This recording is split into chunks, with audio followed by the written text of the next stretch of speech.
Ladies and gentlemen, I'm at a loss for words at this point. Willis looking that direction, floats it up, and a jump ball caught by Christian Watson inside the 10 at the 6. Malik Willis has been a Green Bay Packer for quite literally less than a month at this point.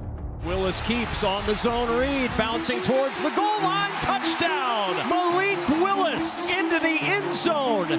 And I mean, this Green Bay Packers team, despite having a new quarterback, facing what was the top defense in all of football, and hell, basically needing to learn an entire new offense on the fly. Swings it to Wilson. He's got blockers in front. The 20, a convoy in front, all the way in for his first NFL touchdown.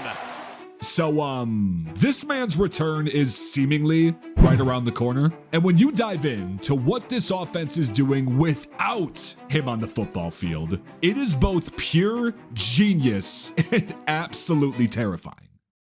But speaking of the football field, today's video is brought to you by our friends at DraftKings. Now guys, you just cannot get better than this specific time of the year. Football weather is here. You've got college all day Saturday, the NFL on Sundays, and of course, what our friends over at DraftKings Sportsbook are cooking up this season. Because if you're a new customer, just download the DraftKings Sportsbook app, use promo code DIGEST, and bet just $5 on any wager, and you'll receive $200 in bonus bets instantly. And you can use these bonus bets elsewhere, maybe on a same game parlay, simple anytime touchdowns. But also, if sports betting isn't available in your state yet, you cannot go wrong with the DraftKings Daily Fantasy app. So again, you guys, be sure to download the DraftKings Sportsbook app, use promo code DIGEST, and bet just $5 on any wager to receive your $200 in bonus bets instantly. That's promo code DIGEST only at DraftKings Sportsbook, an official partner of the NFL.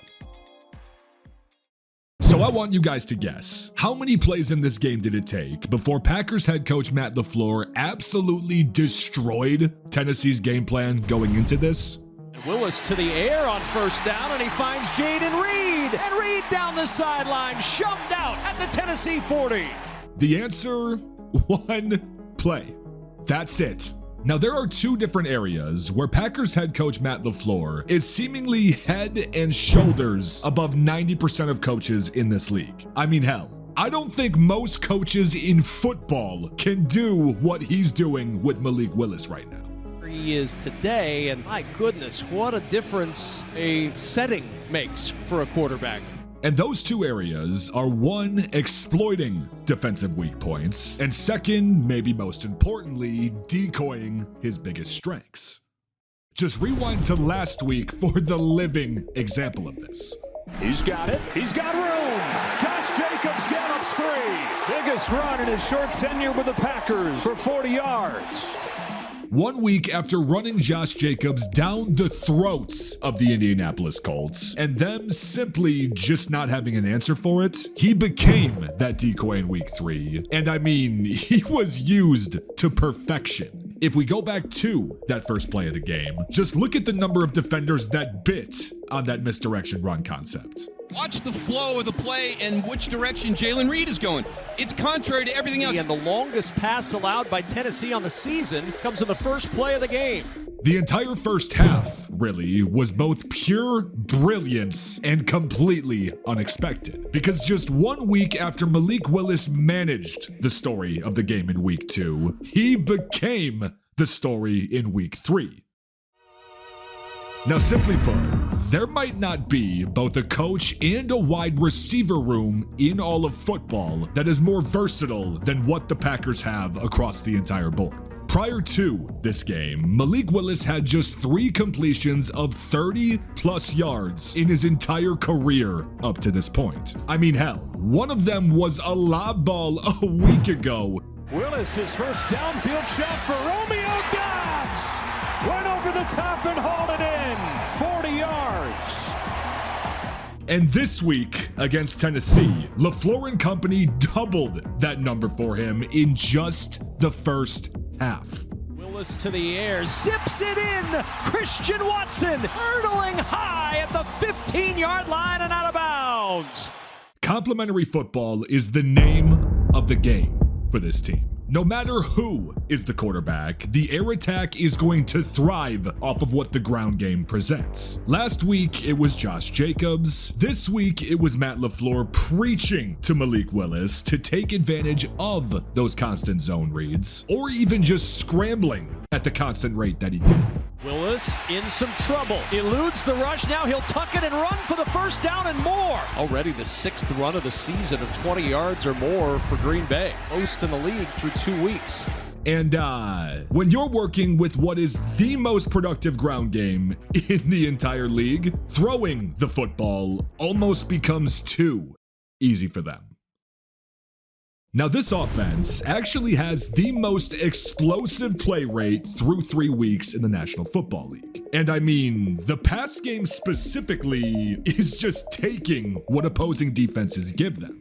Over the middle, it's Romeo Doubs, and he earns it. First down to the 39-yard line. The biggest example of this, Malik Willis has been blitzed the second most out of any quarterback in football so far this season. And while initially that might seem like an issue, LaFleur, Willis, and these wide receivers are having a field day because of it. He's been really solid today. Good on the ground. He's been good through the air, patient in the pocket. Solid performance all the way around for Willis. And speaking of the pocket, even despite this team being forced to have the lowest time to throw in football since Malik Willis took over for Jordan Love, if you can out-scheme defenses like the Green Bay Packers have been doing, I mean, this statistic is damn near useless.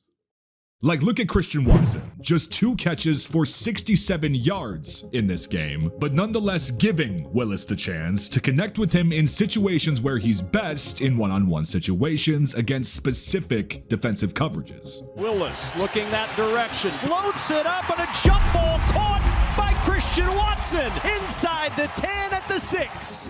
There's also, of course, the production of Jayden Reed, whether that be through the air attack or even the ground game. Handoff to Reed. Reed upfield has a first down and more as he's shoved out down near the 42-yard line. 15-yard run for Reed. Anytime that you see this guy in pre-snap motion, he is going to be a threat to opposing defenses. And hell, you could keep going down this list if you want to. There's guys like Doubs, Wicks, tight ends in Kraft, and Musgrave, just to name a few. There's also what this new look defense has been doing, pretty much exceeding every expectation possible. And I mean, when they get this guy and this production back under center once again, I just want to hear what you have to say about all of this. So please, let me know what you have to think in the comments. Subscribe to never miss another video here. I appreciate y'all more than anything, and I will see you guys in the next video.